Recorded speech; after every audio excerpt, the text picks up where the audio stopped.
अस्सलाम वालेकुम, मैं डॉक्टर कायनात। कैसे हैं आप सब लोग? ठीक है, उम्मीद है कि आप लोग खैर आफियत से होंगे। आज का मेरा टॉपिक जो है और आज का जो मेरा मकसद है वो आपको एक ऐसे तरीके इलाज से आगाह करना है जो कि बहुत अहमियत का हामिल है और बिल्कुल सेफ है। तो आज की जो मेरी वीडियो है वो है एच पाइलोरी के ऊपर। एच पाइलोरी दरअसल हमारे मैदे से ताल्लुक़ रखने वाली एक बीमारी है। गैस्ट्रिक इश्यूज़ में आप इसको गैस्ट्रिक इश्यूज़ भी बोल सकते हैं। इसको मैदे के अल्सर के तौर पे भी जाना जाता है, मैदे के कैंसर के तौर पे या अंतड़ियों के इंटेस्टाइन के कैंसर के तौर पर भी इसको जाना जाता है। तो आजकल जो सबसे ज़्यादा लोग हैं वो 80% तक लोग जो हैं एच पाइलोरी में मुब्तला हैं, लेकिन उनको इसके कोई साइन एंड सिम्टम्स नज़र नहीं आते हैं, जिसकी वजह से वो इस चीज़ को बिल्कुल नेग्लेक्ट कर देते हैं और वो इसकी तरफ तवज्जो नहीं देते हैं। एच पाइलोरी दरअसल 1982 में दो ऑस्ट्रेलियन साइंटिस्ट ने इसकी डिस्कवरी की थी, जिनका नाम ये बैरी मार्शल और रॉबिन था।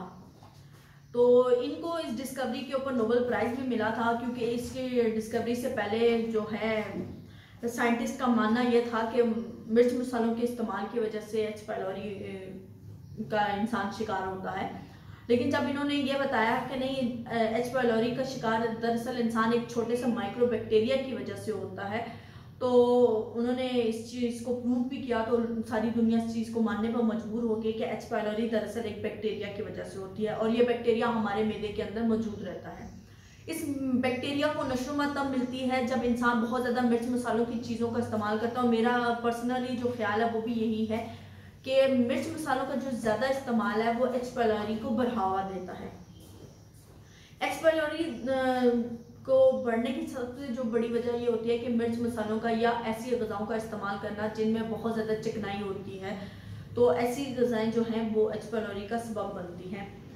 अच्छा, ये जो बैक्टीरिया होता है इसको नशोमा भी तभी मिलती है जब हमारे जिस्म के अंदर वो खुराक नहीं जाती जिसमें फाइबर बहुत ज़्यादा मौजूद हो। तो इस वजह से ये होता है कि वो बैक्टीरिया जो है वो नशोमा पाने लग जाता है, जो बादस आपको या किसी भी इंसान को मैदे के कैंसर तक लीड करता है।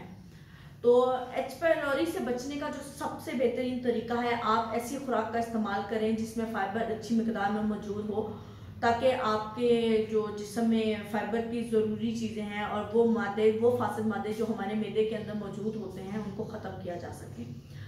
एक्चुअली ये है कि जो मैदा है वो इंटेस्टाइन्स के साथ, अंतड़ियों के साथ कनेक्ट करता है खुराक को हज़म करने के लिए, और बहुत ज़रूरी अज्जा जो काबिल हज़म होते हैं वो तो खुराक में हज़म हो जाते हैं, लेकिन वो अज्जा जो हज़म नहीं हो पाते वो टॉक्सिक की सूरत में हमारे मैदे या अंतड़ियों के अंदर मौजूद रहते हैं। और जब हम मिर्च मसाले की चीज़ों का ज़्यादा इस्तेमाल करते हैं तो इस वजह से ये होता है कि वो टॉक्सिक मादे जो हैं उस बैक्टीरिया को ग्रो करने में हेल्प करते हैं और वो बैक्टीरिया जो है एच पाइलोरी को पैदा करता है। तो अगर हम ऐसी चीज़ों का इस्तेमाल करेंगे जो हमारे जिस्म में एंटीऑक्सीडेंट का काम करेंगी, तो उससे ये होगा कि वो टॉक्सिक रिलीज होने लग जाएंगे। यहाँ पे हमारे नबी हज़रत मोहम्मद सल्लल्लाहु अलैहि वसल्लम की एक हदीस भी है कि जो शख्स दिन में 1, 3 या 7 अदद खजूरें खाता है तो उससे वो उस दिन उसके ऊपर कोई भी जादू या कोई जहर असर नहीं करता। तो वो टॉक्सिक जो खुराक को हजम करने के बाद बच जाते हैं, फासिद मादे बच जाते हैं, वो हमारे जिस्म में जहर का काम करते हैं। तो अगर हम खजूर का इस्तेमाल करेंगे तो उस दिन ये होगा कि वो हमारे जिस्म में जो टॉक्सिक है उनको रिलीज करेगी, एंटीऑक्सीडेंट के तौर पे काम करेगी। तो इससे ये होगा कि हमारे जो जिस्म में एच पाइलोरी का सबब बनने वाला बैक्टीरिया है उसको नशनुमा नहीं मिलेगी।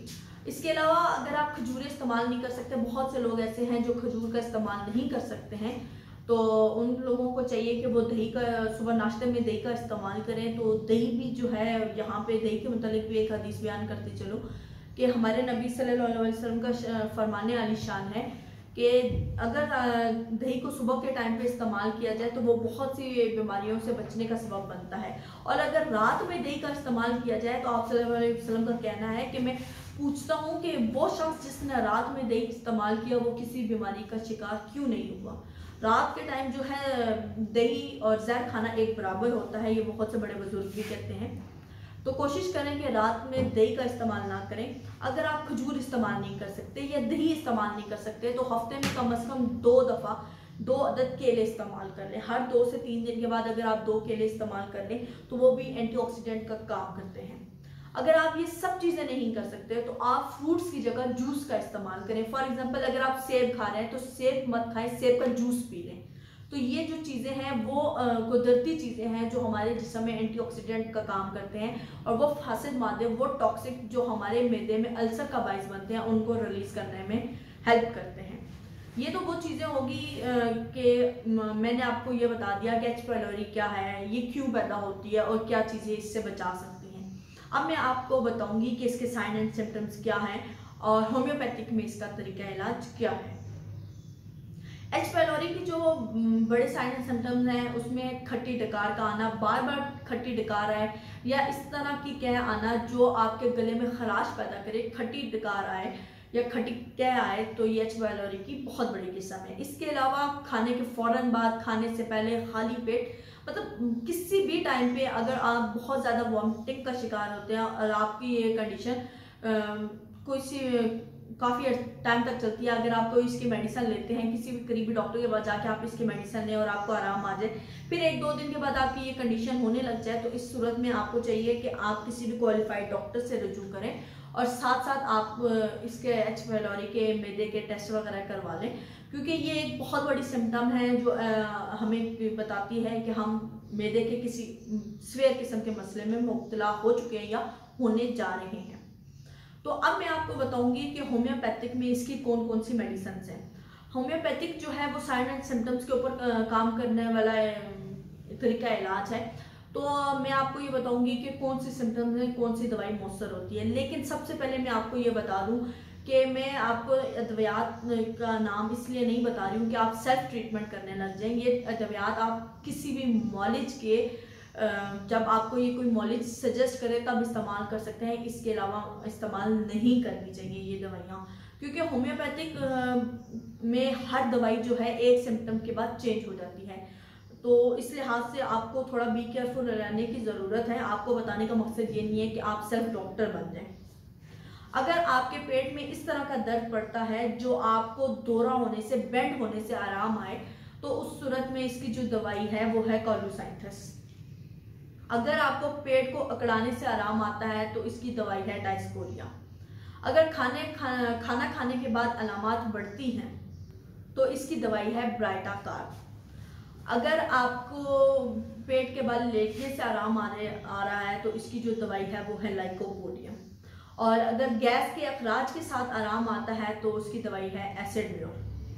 ये सारी दवाइयाँ ऐसी हैं और होम्योपैथिक में इसके अलावा और भी बहुत सी वाइड रेंज मौजूद है अद्वियात की जो कि स्टमक के अल्सर के ऊपर काम करती है।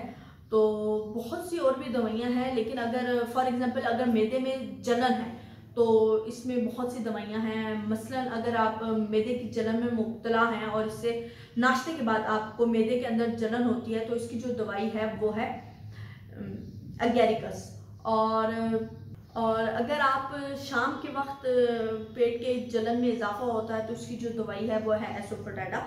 और अगर पेट के बल लेटने से दर्द में आराम आता है तो इसकी जो मेडिसिन है वो है पोडोफाइलम। इन सारी अद्वियात का मकसद हरगिज़ ये नहीं है कि आप अपना सेल्फ ट्रीटमेंट करें। कोशिश ये करें कि आप जूस का इस्तेमाल ज़्यादा करें, क्योंकि जूस के अंदर एंजाइम्स मौजूद होते हैं जो कि आपके जिस्म को बहुत ज़्यादा खुराक को हजम करने में मदद देते हैं। जब अगर हमारे जिस्म में, हमारे मैदे में एसिडिटी बढ़ जाती है तो हमें उसकी वजह से बहुत ज़्यादा खट्टी डकारें वगैरह आती हैं और इसी वजह से मैदे की तेजाबियत की वजह से मैदे के अंदर जख्म पैदा होते हैं जो कि एच पाइलोरी को बढ़ाने में बहुत से अहम किरदार अदा करते हैं। तो फिर भी अगर आप किसी भी किस्म का मशवरा करना चाहते हैं या किसी भी किस्म की रेमेडी के बारे में पूछना चाहते हैं या अगर आप एच पाइलोरी का शिकार हैं तो आप मुझसे मेरे दिए गए नंबर पर रब्ता भी कर सकते हैं।